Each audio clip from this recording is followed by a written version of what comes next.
Questions are swirling around 88-year-old Representative Eleanor Holmes Norton's political future, in part because she's saying something totally different than her staff. In June, she told NBC's Sahil Kapur that she plans to run for re-election. Just hours later, however, Norton's office published a statement clarifying that Norton was in conversations with her family, friends, and closest advisors to decide what's best. Norton celebrated her 88th birthday days later. 2 weeks later, it happened again. In another report from Kapur, published June 25th, Norton reaffirmed her intention to run for office. And again, her office scrambled to notify the media that a firm decision on her future had not yet been made. Cenk, there's a related story on Biden I want to get to momentarily. But first, what do you make of this? How do you make sense of this? Yeah, I mean, look, greed is infinite, including for power. But also, these politicians are just widgets. The donors are going to dictate their vote no matter who's in place. So I've explained this phenomenon before. I'll get into it a little bit after you find out how horrific all the details are with not just Eleanor Holmes Norton, but with Joe Biden, and how his staffers, as you're going to find out, knew for a fact he can't answer simple questions. His brain has already melted. And they're like, oh no, 4 more years, 4 more years. Because they're like, what difference does it make? He's not gonna make any stupid decisions anyway. Israel will make the decisions on foreign policy. Big Pharma will make the decisions about healthcare. Big Oil will make the decisions about energy. It doesn't matter, they're just widgets. But okay, let's tell you about which widgets are trying to stay in place. Yeah, well, also, I just want one other thing on Eleanor Holmes Norton. I think that thinking applies to everyone else in Congress, but she's a non-voting member of Congress because she represents DC. So it's like, what exactly is she holding on to if not just like the pomp and circumstance and the quality of life? It's a very bizarre scenario. I think because she keeps saying she's running and her staff's like, nah, let's wait on that. That coupled with her poor driving record, which has been chronicled for over a decade, makes me worried there's something else going on there. But relatedly, we have more details on the great lengths that Biden's team went to in order to shield the former president even after he left office. On Tuesday, New York Times White House correspondent Tyler Pager published an excerpt from his book, 2024, How Trump Retook the White House and Democrats Lost America, which illustrates some of those efforts. Pager was originally told by Biden's aides that he wasn't interested in speaking for the book. Yet when I reached Mr. Biden on his cell phone in late March, he answered and agreed to talk. He broke his silence on his successor to criticize the early weeks of Mr. Trump's second term. I don't see anything he's done that's been productive, the former president said. When I asked if he had any regrets about dropping out of the presidential race, Mr. Biden said in a detached tone, no, not now. I don't spend a lot of time on regrets. And then he hung up because he was boarding an Amtrak train. My brief conversation with Mr. Biden prompted a cascade of concern among his top aides. One screamed at me for calling the former president directly. Others texted furiously, trying to figure out how I had obtained Mr. Biden's phone number. Repeated attempts to contact Biden after their initial conversation went straight to voicemail, which simply said, Joe. But then, 2 days later, that greeting was replaced by a message from Verizon Wireless. The number you dialed has been changed, disconnected, or is no longer in service. It's also worth noting that yesterday, Biden's former White House physician, Dr. Kevin O'Connor, refused to answer House Republicans' questions on Biden's health while in office. He was subpoenaed by the House Oversight Committee last month. David Schertler, one of O'Connor's lawyers, said the doctor had no choice but to invoke his Fifth Amendment rights in testimony before the committee. Schertler cited both O'Connor's responsibilities to protect patient privacy as a doctor and the Justice Department's ongoing investigation into Biden's use of the auto pen. Republican Representative James Comer, the chair of the Oversight Committee, stated that O'Connor's refusal to testify was evidence of a cover-up. I mean, Cenk, they changed his phone number. This seems ridiculous. Yeah, so there's a lot of things to go through there. First of all, the Republicans start a slew of nonsense investigations, right? It's annoying, it's political, and they often, they're so brazen, they'll just say it. Like, oh yeah, we started the Hillary Clinton Benghazi investigations and the email investigations to ruin her chance of winning. I'm like, oh, okay, so we're just saying it on air now, okay. And those are like, at least people died in Benghazi, you get it, the emails, etc. But then there'll be like, just absolute garbage investigations that make no sense at all. But the auto pen one, I kind of get, right? Like, who did sign the bills? Are we sure Biden signed all the bills? Are we sure Biden was of the right mind when he signed all the bills? And I liked some of those bills, but it's a fair question to ask. And so, I mean, and guys, remember, we now have doctors from both sides saying ludicrous things. At least O'Connor's saying like, I'm not allowed to say how bad off Biden is. Like, come on. So, I mean, there's two different things, right? His obvious, like dementia. Well, it's not just obvious to us, it's obviously obvious to his staffers, which I'll come back to in 1 second, right? So, but then there's also the issue of the cancer that he has, and when did they know it, and what medication did they give him, and did that contribute to the fogginess in his brain, right? Those are real questions, and that medication that treats that kind of cancer does cause foggy brain. So on the Democratic side, they're like, no, our doctors can't tell you how terrible and old and ancient and ridiculous our, not just candidates, the president was, right? On the other hand, on the Republican side, it's comical. They send out doctors to say, Donald Trump's the fittest man in America. The most fit president we've ever had, he's 215 pounds. Come on, guys. I mean, I don't know that there's anything as ridiculous with Biden as the idea of Donald Trump being 215 pounds. Okay, so, and constantly we're like the greatest health that anybody has ever seen. Now, look, I hope that some of the Trump voters are beginning to see with the Epstein files and many other things, Donald Trump doesn't often tell you the truth.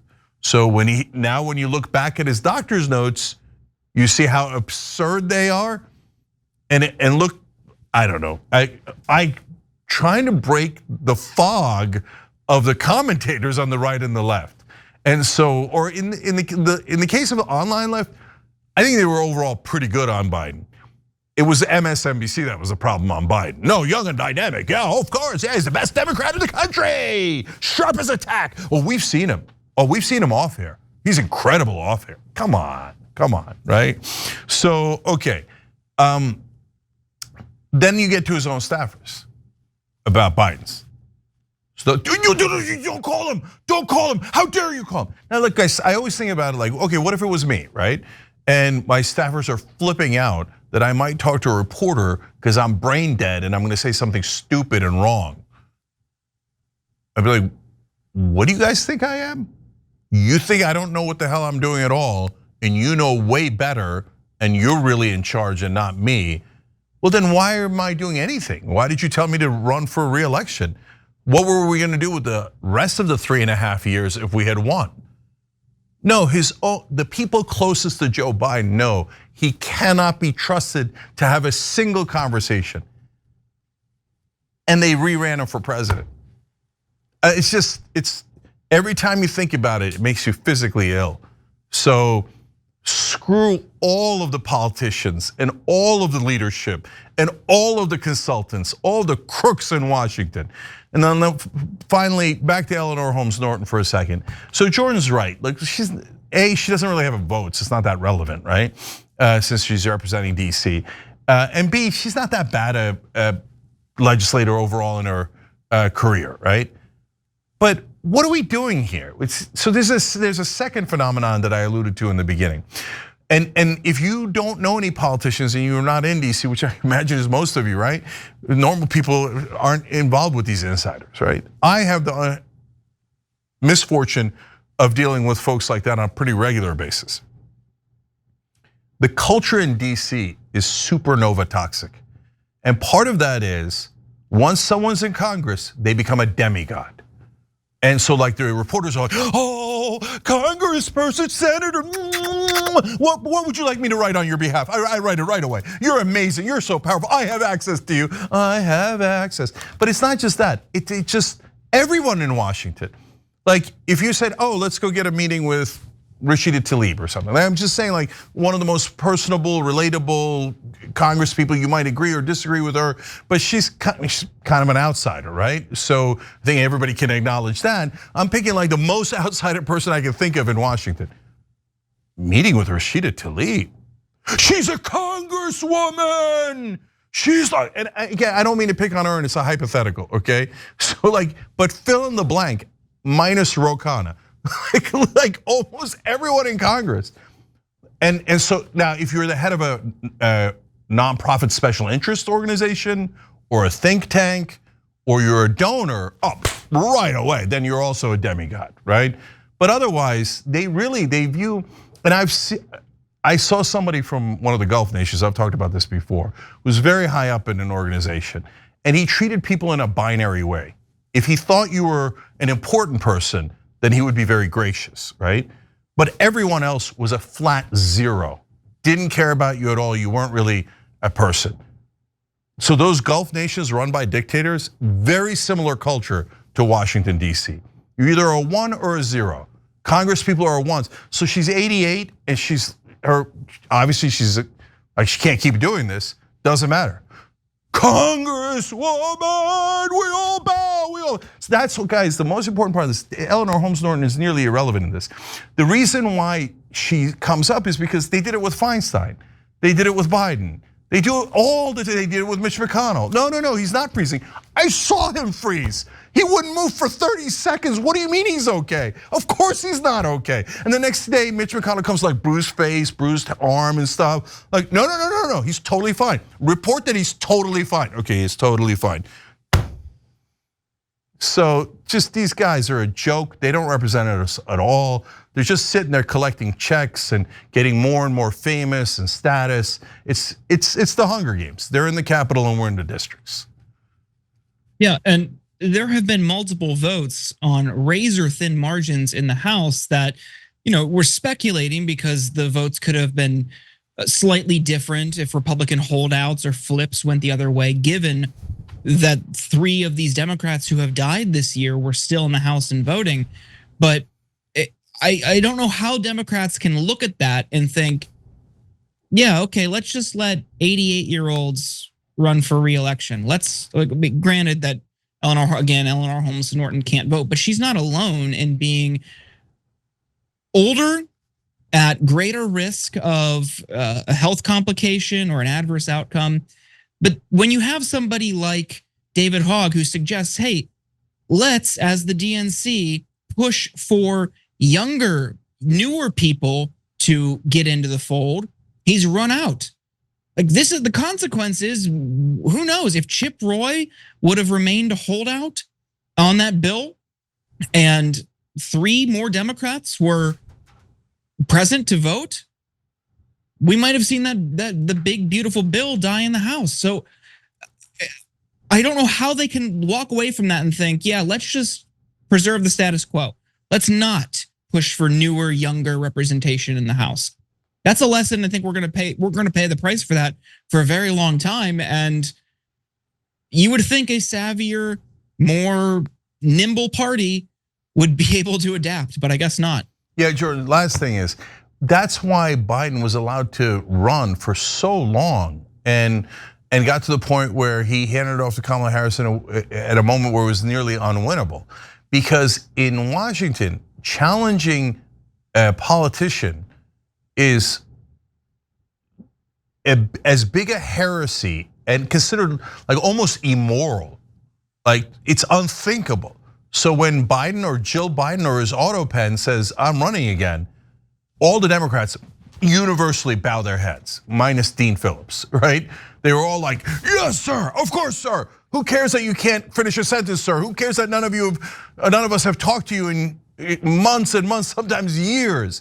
Who cares that you can't make public appearances and do a simple interview and it's obvious that you're definitely going to lose, right? We don't care, we bow our head to power. And that's what's ruining this country. No, we need to get our democracy back and we need to have leaders that represent us and are not just widgets that represent the donor class. every time you ring the bell below, an angel gets his wings. Totally not true, but it does keep you updated on our live shows.